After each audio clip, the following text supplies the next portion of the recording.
সেদিন ঠিক কি হয়েছিল যার জন্যে সোনায় মোড়া পেহেলগাঁও এত বিপদের সামনে এই সবই আজকে জানবো আমরা এই ভিডিওর মাধ্যমে।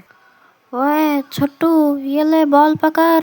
हाँ तू पटा मैं धर लूंगा। ये आया। পর্যটকরা ঘুরতে এসেছে।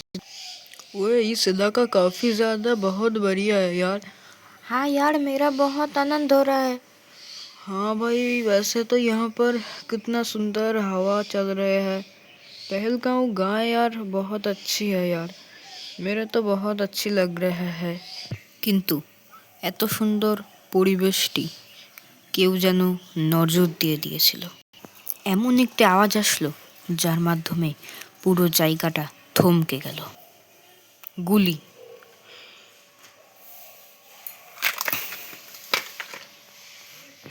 নিমেষের মধ্যে পর্যটকের গাড়ি পুরো পাল্টি খেয়ে পড়ল শিশুদের সামনে।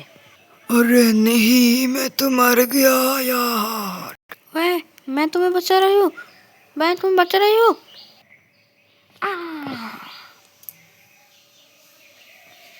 বাচ্চাটিরও আর শেষ রইল না।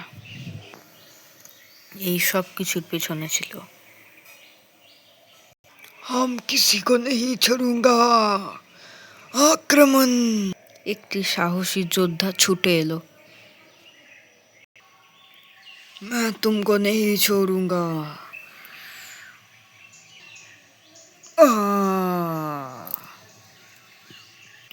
জায়গায় জায়গায় শুধু পড়েছিল মৃতদেহ ও সাহসী যোদ্ধাদের লাশ।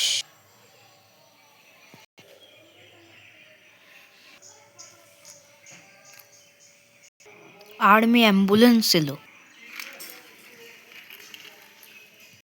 ऑफिसर्स सब लोगों को इस एम्बुलेंस के अंदर ला लो। অ্যাম্বুলেন্সটিও বাঁচতে পারল না শত্রুপক্ষের গোলার হাত থেকে। তারা ঝোপ জঙ্গল থেকে গোলা মেরে যাচ্ছিল। तुम्हारी धर्म क्या है? मैं मैं हिंदू हूँ। तो फिर गोली खाओ। শত্রুপক্ষের গাড়ি এসে আমাদের আমাদের ভারতীয়দের চাকা দিয়ে পিষে মেরে ফেলছিল।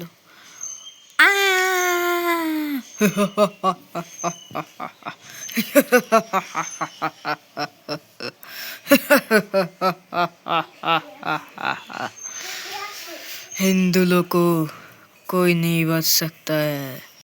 অবশ্য এই ঘটনাটির পর আমাদের ভারতীয় বীর জওয়ানরাও চুপ থাকেনি। ওরা যেভাবে জবাব দিয়েছে সেটা কথাই বলা যাবে না। আজ কয়েক ঘন্টার মধ্যেই পেহেলগাঁওতে রক্তেরও বৃষ্টি। যেখানে কয়েক ঘন্টা আগে খুশির ও নীরবতা ছিল সেখানে এখন রক্তের ঝর্ণা। কত লোকের যে প্রাণহানি হলো এই দুষ্কৃতিতে। কত গাড়ি, কত মানুষ, কত জিনিস সব নষ্ট হলো এই কারণে। सामने से हट जाओ, हमारी गाड़ी आ रही है, जो हमारी आगे रहेगा वो पिस जाएगा।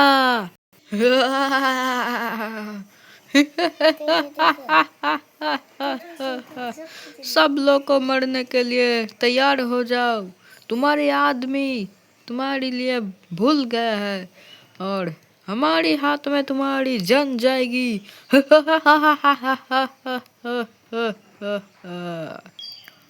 वो जंगी, तुम्हारा साहस कैसे हुआ हमारे देश पे इतने आतंक फैलाने की? और तुम क्या बोल रही थी? हम डर पाके भाग चुका है। हमारी आगे कोई नहीं आ सकता और हमारी आगे कोई नहीं रह सकता। तुम अगर हमको मारोगे तो तुम भी ज़्यादा वक्त जी के नहीं रह सकते यार। हमारी एक एक गोली पे तुम्हारी नाम लिखा हुआ है। मैं कह रही हूँ अभी यहाँ से भाग जाओ, नहीं तो अच्छा नहीं होगा। এই বার্তার পর জঙ্গিরা তুমুল গোলাগালি চালায়। এতে জঙ্গিদেরও অনেক ক্ষতি হয় ও আমাদের ভারতীয়দেরও। এতে করে আমরা বুঝতে পারি যে বেকার ঝামেলাতে কত লোকের প্রাণহানি হতে পারে। এখানে পেহেলগাঁওতে শুধু লাশ আর গাড়ি আর গোলা, এখানে অনেক খারাপ হয়ে গেছে। জানা নেই এখানে কবে আবার সুখ ও শান্তি ফিরে আসবে। জানা নেই এখানে কবে আবার শান্তি নীরবতা আসবে। আজকের মতন এইটুকুনি, দেখা হচ্ছে নেক্সট ভিডিওতে। ততক্ষণের জন্য তোমরা লাইক সাবস্ক্রাইব করতে বলো না। এই ভিডিওতে যদি তোমরা 30K লাইক কমপ্লিট করে দাও তাহলে এর নেক্সট পার্ট অবশ্যই আসবে, আর যেটা হবে আরও এপিক। আজকের মতন ভিডিওটা এতটুকুনি, টাটা।